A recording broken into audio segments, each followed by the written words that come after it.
नमस्कार, KP news के 10 बजे के कर्नाटका बुलेटिन में आपका स्वागत है। मैं हूं अश्विनी आपके साथ। आइए सबसे पहले एक नजर डालते हैं आज के मुख्य समाचारों पर। त्योहार अमरेश्वर यात्रा समारोह में शामिल हुए। बीदर शहर के नेहरू स्टेडियम में होने वाले नाटक की तैयारियों का जायजा सूर्यकांत नागमारपल्ली ने लिया। महिला आईपीएस अधिकारी ने सार्वजनिक रूप से महिला आईएएस अफसर को किया बेनकाब। शीर्ष नौकरशाहों की इस सार्वजनिक तकरार को देखकर सीएम स्तब्ध है। कलबुर्गी जिले की अलंद दरगाह में पूजा अर्चना शांतिपूर्ण, संत ने मंदिर के पुनर्निर्माण का लिया संकल्प। सत्ता में आने पर भ्रष्टाचार के सभी आरोपों की जांच कराएगी कांग्रेस, रणदीप सिंह सुरजेवाला ने कहा। कर्नाटका के मंत्री का कहना है कि वन कर्मचारियों ने तमिलनाडु के मछुआरे की गोली मारकर हत्या नहीं की।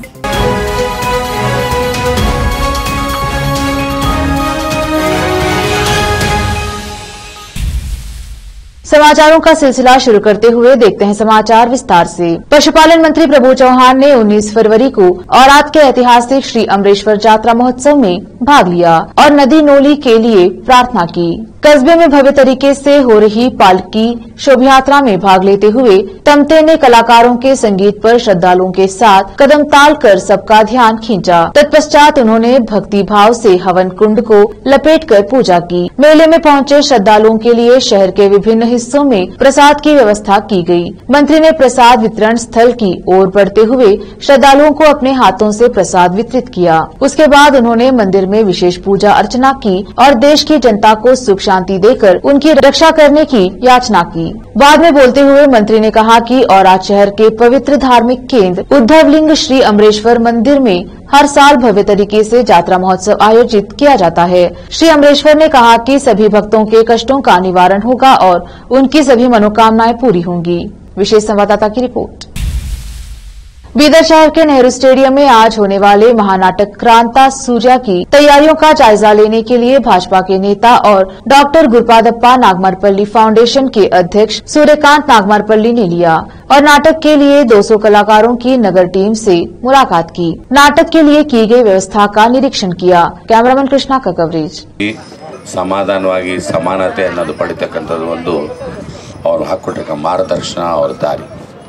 ಇವತ್ತು ಆ ನಾಟಕದ ಮೂಲಕ ಮತ್ತೆ ಮತ್ತೆ ಹೇಗೆ ನಾವು ನಿನ್ನೆ ಊಟ ಮಾಡಿದಾಗ ಮತ್ತೆ ಊಟ ಮಾಡಬೇಕಾಗುತ್ತೆ, ಹಾಗೆ ಮತ್ತೆ ಮತ್ತೆ ಬರ್ತಕ್ಕಂಥ ಮುಂದಿನ ಪೀಳಿಗೆಗೆ ಕಮಿಂಗ್ ಜನರೇಷನ್ಗೆ ಅವ್ರು ಮಾಡಿರ್ತಕ್ಕಂಥ ಕೊಡುಗೆ ಅದೆಲ್ಲ ನಾವು ಹೇಳಬೇಕಾಗುತ್ತೆ। ಇವತ್ತು ನಮ್ಮ ಜೊತೆಗೆ ಇಲ್ಲಿಂದ ಈ ಕ್ರಾಂತಿ ಸೂರ್ಯ ಮಹಾನಾಟಕದ Jatin D Patil and team, ಆಮೇಲೆ ರಮಾಬಾಯಿ ಅವರು ಇದ್ದಾರೆ ಇಲ್ಲೇ।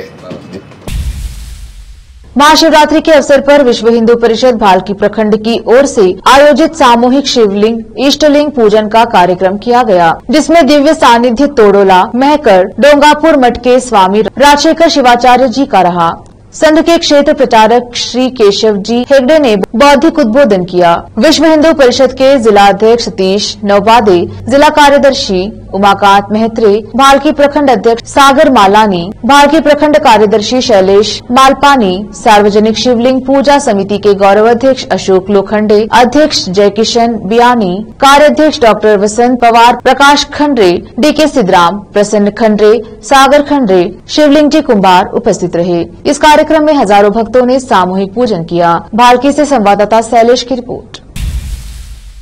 पूर्व मंत्री एवं जनता दल के राज्याध्यक्ष स्वर्गीय मेराजुद्दीन पटेल के जन्मदिवस के अवसर पर आप नेता और नसीमुद्दीन पटेल मनाखेली के सरकारी अस्पताल में मरीजों में फल आदि वितरण किए गए। इस अवसर पर स्थानीय नेता आदि उपस्थित रहे। चिटगुप्पा से अजीम की रिपोर्ट। अब वक्त एक छोटे से ब्रेक का, जल्द लौटेंगे ब्रेक के बाद। लोकल और इंटरनेशनल न्यूज की सबसे बेहतर कवरेज जो आपको रखती है हर पल बाखबर। देश और दुनिया भर की खबर के लिए देखते रहें KP news 24/7। Noor education trust Bidar की ओर से चलाए जाने वाला Noor MEd and BEd college Bidar, recognised by NCTE Delhi and affiliated to Gulbarga University, Gulbarga.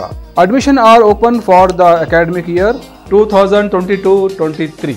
विशेषज्ञ और सक्षम शिक्षकों द्वारा शिक्षा प्राप्त करने के लिए नूर एमएड एंड बीएड कॉलेज में दाखिला लें और शांत वातावरण में शिक्षा प्राप्त करें। बीदर शहर में बेहतर शिक्षा का एकमात्र केंद्र Noor MEd and BEd college, Shahpur gate, Bidar. Phone numbers 9945283920, 8482221297। Break के बाद स्वागत है आपका। देखते हैं आगे के समाचार। पुलिस महानिरीक्षक आईजीपी रैंक के आईपीएस अधिकारी डी रूपा ने आईएएस अधिकारी रोहिणी सिंधूरी पर कई अन्य पुरुष अधिकारियों को अपनी अजीब तस्वीरें भेजकर अखिल भारतीय सिविल सेवा आचरण नियमों का उल्लंघन करने का आरोप लगाया है। शनिवार को किए गए ट्वीट्स की अपनी श्रृंखला में रूपा ने कहा कि आईएएस और आईपीएस अधिकारी सिविल सेवा आचरण नियमों से बंधे हैं और किसी को भी उन नियमों का उल्लंघन नहीं करना चाहिए। उन नियम की एक गाइडलाइन यह है कि कोई भी अधिकारी अपने निजी पहलुओं को उजागर या प्रकट न करे, लेकिन इस मामले में रोहिणी सिंधूरी ने अन्य पुरुष अधिकारियों को इतनी सभ्य तस्वीरें भेजी हैं। यह सिविल सर्विस कंडक्ट रूल्स का खुला उल्लंघन है। मैं सरकार से इसकी जांच कराने की अपील करती हूं। रूपा ने अपने ट्वीट में कहा कि ये तस्वीरें थोड़ी आकर्षक हैं। रोहिणी सिंधूरी के लिए निष्पक्ष होने के लिए वह मीडिया के पास नहीं गई है या रूपा के साथ मौखिक रूप से या सोशल मीडिया के माध्यम से इस मुद्दे में शामिल नहीं हुई है। उसने काफी कठोर चुप्पी बनाई रखी है। गौरतलब है कि रूपा ने रोहिणी सिंधूरी के खिलाफ कुछ टिप्पणियां की थी जब विधायक सारा महेश ने रोहिणी सिंधूरी पर आरोप लगाए थे, जब वह मैसूर जिले की उपायुक्ता थी। उस समय बीएस येडियुरप्पा मुख्यमंत्री थे। येडियुरप्पा ने रूपा और सिंधूरी दोनों का तबादला कर दिया था और दोनों को सार्वजनिक रूप से लड़ाई नहीं करने की सख्त चेतावनी दी थी, जबकि रूपा को कर्नाटका हस्तशिल्प विकास निगम का प्रबंध निदेशक बनाया गया था। रोहिणी सिंधूरी को मुजरिका आयुक्त नियुक्त किया गया था। तब से ये दोनों अपनी अपनी जगह काम कर रहे हैं। अपनी ओर से रूपा ने कहा कि उनका रोहिणी सिंधूरी से कोई व्यक्तिगत विरोध नहीं है, लेकिन जनता के बीच जो सवाल उठा है वह सरल और सीधा है। आईएएस और आईपीएस अधिकारी पेशेवर मामलों में एक दूसरे के खिलाफ कुछ भी नहीं रख सकते हैं। रूपा कहती है कि उन्हें व्यक्तिगत रूप से सिंधूरी से कोई शिकायत नहीं है, तो मसला क्या है? दो महिला अधिकारियों के बीच जो नजर आता है उससे कहीं अधिक कुछ है। एक वरिष्ठ अधिकारी ने बताया कि सरकार को यह पता लगाने की जरूरत है कि नौकरशाही की छवि, विश्वसनीयता और प्रतिष्ठा के सर्वोत्तम हित में यह जल्द से जल्द क्या है। आद्रे ಆ ಪಿಕ್ಸ್ ನ ಮತ್ತೆ ಹಾಕಿರೋದು ಈಗ ಯಾಕೆ ಹಾಕಿದ್ರಿ ಅಂತ ಕೆಲವರು ಕೂಡ ಕೇಳಿದಿರಾ। ಈಗ ಯಾಕೆ ಹಾಕಿದೆ ಅಂದ್ರೆ ಆ 19 ಪಾಯಿಂಟ್ ಅಲ್ಲಿ ನಾನು ಅದೊಂದು ಪಾಯಿಂಟ್ ಬರ್ತಿದ್ದೀನಿ, ಆಕೆ ಕಳಿಸಬಾರದು ಪಿಕ್ಸ್ ಕಳಿಸಿದ್ದಾರೆ ಅಂತ। ಆ ಪಿಕ್ಸ್ ಏನು ಹಾಕಿದೀನಿ ಅದು ಸ್ಯಾಂಪಲ್ ಪಿಕ್ಸ್ ಅಷ್ಟೇ। ಸೊ ಅದರಲ್ಲಿ ಏನು ತಲೆದಿಂಬು ಬಿಟ್ಕೊಂಡು ಮಲಗಿರುವಂತಹ ಒಂದು ಪಿಕ್ ಇದೆ, ಸಲೂನ್ ಅಲ್ಲಿ ಕೆಲಸ ಮಾಡಿಸ್ಕೊಳ್ತಿರುವಾಗ ತೆಗೆದಂತ ಪಿಕ್ ಇದೆ। ಇಂಥ ಪಿಕ್ಗಳನ್ನ ಒಬ್ಬ ಜವಾಬ್ದಾರಿಯುತ ಸ್ಥಾನ, ಅದು ಐಎಎಸ್ ಅಂದ್ರೆ ತುಂಬಾ ಜನಸಾಮಾನ್ಯರು ಕೂಡ ಆಗಬೇಕು ಅಂತ ಬಯಸುವಂತ ಹುದ್ದೆ, ಅದು ಎಲ್ಲರೂ ಬರೀತಾರೆ ಆ ಎಕ್ಸಾಮ್। ಅಂತ ಒಬ್ಬ ಐಎಎಸ್ ಅಧಿಕಾರಿ ಎಲ್ಲರಿಗೂ ಪಾಠ ಹೇಳುವಂತ ಒಂದು ಸ್ಥಾನದಲ್ಲಿರ್ಬೇಕು, ಮಾದರಿಯಾಗಿರ್ಬೇಕು। ಅಂಥವ್ರು ಇಂಥ ಪಿಕ್ಸ್ ಗಳನ್ನ ಪುರುಷ ಅಧಿಕಾರಿಗಳಿಗೆ ಕಳಿಸ್ತಾರೆ ಅಂದ್ರೆ ಏನರ್ಥ? ಯಾಕೆ ಕಳಿಸ್ತಾರೆ, ಯಾಕೆ ಕಳಿಸ್ಬೇಕು? ಅದು ಪ್ರೈವೇಟ್ ಮ್ಯಾಟರ್ ಆಗೋದಿಲ್ಲ। ಆ ಪಿಕ್ಸ್ ಈಗ ಯಾಕೆ ಹಾಕಿದ್ರಿ ಅಂದ್ರೆ ನನಗೆ ಈಗ ಯಾಕೆ ಎತ್ತಿದ್ರಿ ಅಂದ್ರೆ ಆ ಪಿಕ್ಸ್ ನನಗೆ ಸಿಕ್ಕಿರೋದೇ ಈಗ, ಆಯ್ತಾ? ನಾ ಮುಂಚೆ ಸಿಕ್ಕಿದ್ರೆ ಮುಂಚೆನೆ ಹೇಳ್ತಿದ್ದೆ, ಕಳೆದ 1 ತಿಂಗಳಿಂದ ನನಗೆ ಆ ಪಿಕ್ಸ್ ಸಿಕ್ಕಿದೆ, ನಾನು ಅದನ್ನ ಸರ್ಕಾರ ಮಟ್ಟದಲ್ಲಿ ಕೂಡ ಎಲ್ಲೆಲ್ಲಿ ಗಮನಕ್ಕೆ ತರಬೇಕು। वक्फ ट्रिब्यूनल के आदेश के अनुसार शनिवार को अलंग में लानले मशद दरगाह में हिंदू और मुस्लिम दोनों नेताओं ने शांतिपूर्वक पूजा और प्रार्थना की। कस्बे में किसी भी अप्रिय घटना को रोकने के लिए 1000 से अधिक पुलिसकर्मियों को तैनात किया गया था। अलंग शहर को पूरी तरह से बंद कर दिया गया था क्योंकि वक्फ न्यायाधिकरण ने मुस्लिम और हिंदू दोनों नेताओं को ऐतिहासिक दरगाह पर नमाज अदा करने और पूजा करने की अनुमति दी थी। पिछले साल महाशिवरात्रि के दौरान कस्बे में पथराव और अन्य छिटपुट घटनाओं के कारण हिंसा के डर से नागरिक घर के अंदर ही रहे। केंद्रीय उर्वरक और रसायन राज्य मंत्री भगवंत खुबा, सांसद उमेश जाधव और अन्य भाजपा नेताओं ने शनिवार को मुस्लिम नेताओं की दोपहर में प्रार्थना समाप्त करने के बाद दरगाह के अंदर शिवलिंग पूजा की। विशेष संवाददाता की रिपोर्ट। एआईसीसी के महासचिव रणदीप सिंह सुरजेवाला ने प्रधानमंत्री नरेंद्र मोदी पर मुख्यमंत्री बसवराज बोम्मे के खिलाफ लगाए जा रहे गंभीर भ्रष्टाचार के आरोपों के बारे में चुप रहने का आरोप लगाते हुए कहा कि आने वाले विधानसभा चुनाव में राज्य में कांग्रेस के सत्ता में आने पर भ्रष्टाचार के सभी मामलों की जांच की जाएगी। वह विजयपुर पार्टी कार्यालय में आने वाले चुनाव के लिए पार्टी के महत्वाकांक्षी गारंटी कार्ड कार्यक्रम को लॉन्च करने के बाद बोलते हुए उन्होंने कहा कि पीएम मोदी ने 7 बार कर्नाटका का दौरा किया, लेकिन बम्बई सरकार के खिलाफ भ्रष्टाचार के आरोपों के बारे में कुछ नहीं कहा। यहाँ तक कि जब कर्नाटका ठेकेदार संघ ने व्यक्तिगत रूप से सरकार द्वारा निविदाओं के आवंटन और बिलों के समाशोधन के लिए 40% कमीशन लेने पर एक पत्र लिखा था। भ्रष्टाचार के कुछ प्रमुख आरोपों का उल्लेख करते हुए उन्होंने कहा कि बम्बई सरकार पर पीएसआई भर्ती में भ्रष्टाचार के आरोप लगे हैं। उन्होंने कहा मामला इतना गंभीर है कि इसमें एक डीजीपी भी शामिल पाया गया और वह अब जेल में बंद है। जब कांग्रेस ने इस मुद्दे को उठाया तो सरकार ने यह मानने से इनकार कर दिया कि कोई भ्रष्टाचार हुआ है, लेकिन आज यह एक वास्तविकता बन गई है और इसमें शीर्ष पीएसआई अधिकारी शामिल हैं। यह सब गृह मंत्री की नाक के नीचे हो रहा था, लेकिन पार्टी ने उनके खिलाफ कोई कार्यवाही नहीं की। वे पब्लिक डोमेन में हैं। फिर भी पीएम और सीएम ऐसे आरोपों पर चुप हैं। कर्नाटका के आवास मंत्री वी सोमण्णा ने कहा कि सलेम जिले में 40 वर्षीय एम राजू की मौत में राज्य के वन विभाग की कोई भूमिका नहीं है। राजू के परिवार ने आरोप लगाया था कि मेट्टूर के पास मछली पकड़ने के दौरान वन कर्मचारियों ने उसे गोली मार दी थी। हालांकि मृतक को एक शिकारी के रूप में वर्णित करने वाले सोमण्णा ने दावा किया कि व्यक्ति की मौत बंदूक की गोली से नहीं हुई थी। उन्होंने कहा कि वन कर्मियों ने कथित गोलीबारी स्थल से हिरणों के शव और देसी बंदूक जब्त किए हैं। राजू को 8 साल पहले कर्नाटका वन भूमि में अवैध शिकार के दौरान गिरफ्तार किया गया था। कावेरी में मछली पकड़ने के लिए हजारों लोग आते हैं और उन्हें किसी तरह की समस्या का सामना नहीं करना पड़ा। तमिलनाडु के अस्पताल से पोस्टमार्टम रिपोर्ट आने के बाद सच्चाई सामने आ जाएगी। सोमण्णा ने कहा कि सरकार तमिलनाडु के अधिकारियों के साथ बातचीत करेगी।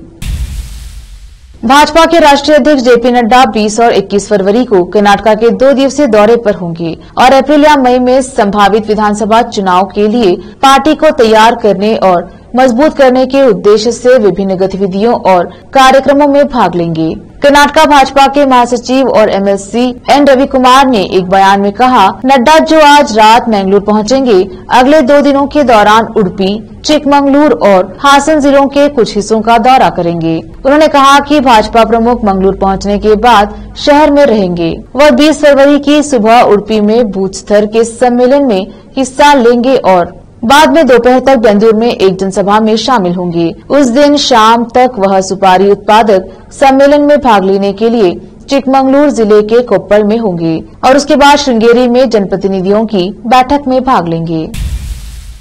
अब लेते हैं छोटा सा ब्रेक, जल्द लौटेंगे ब्रेक के बाद। हिंदुस्तान के हर कोने में हम हैं मौजूद। 24 घंटे हालात पर गहरी नजर,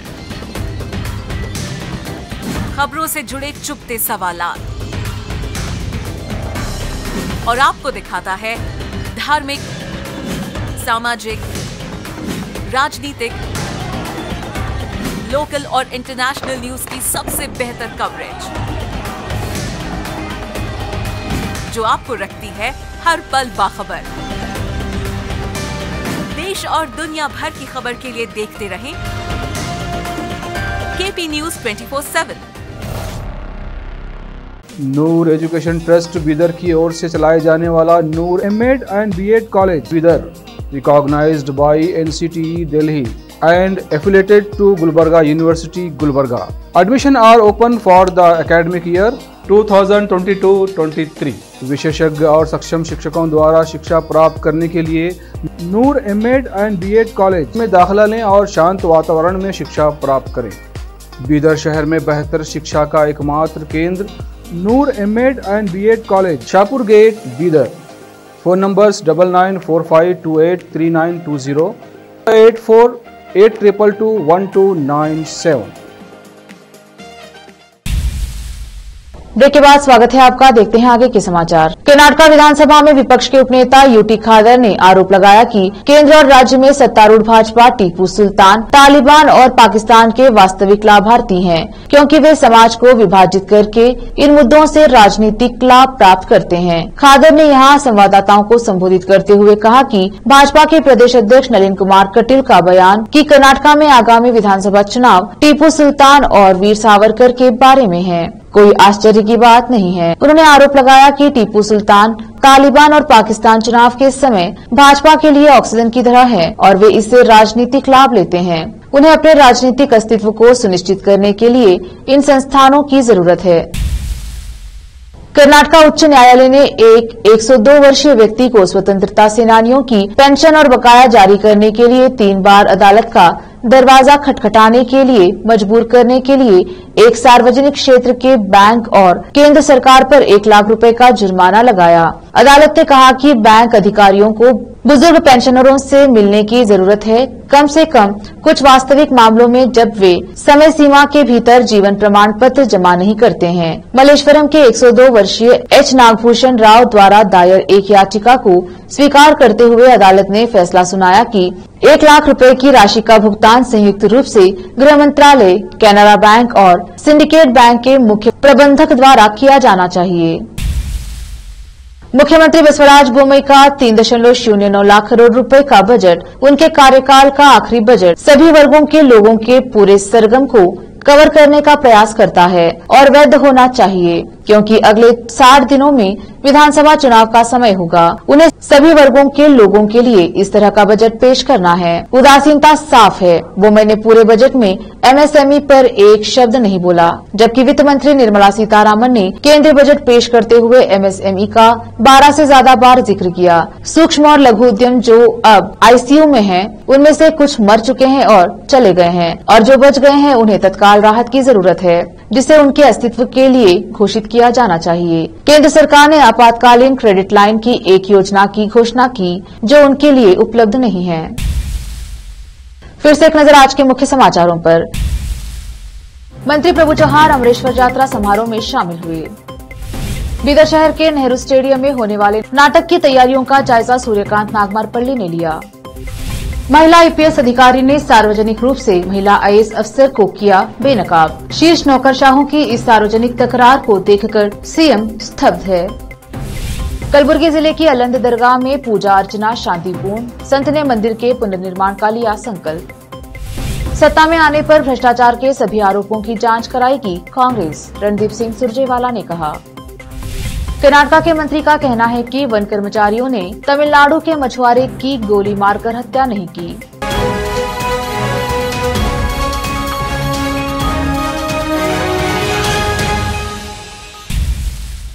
केपी न्यूज के कर्नाटक के बुलेटिन में आज इतना ही। देखते रहिए केपी न्यूज 24/7। धन्यवाद।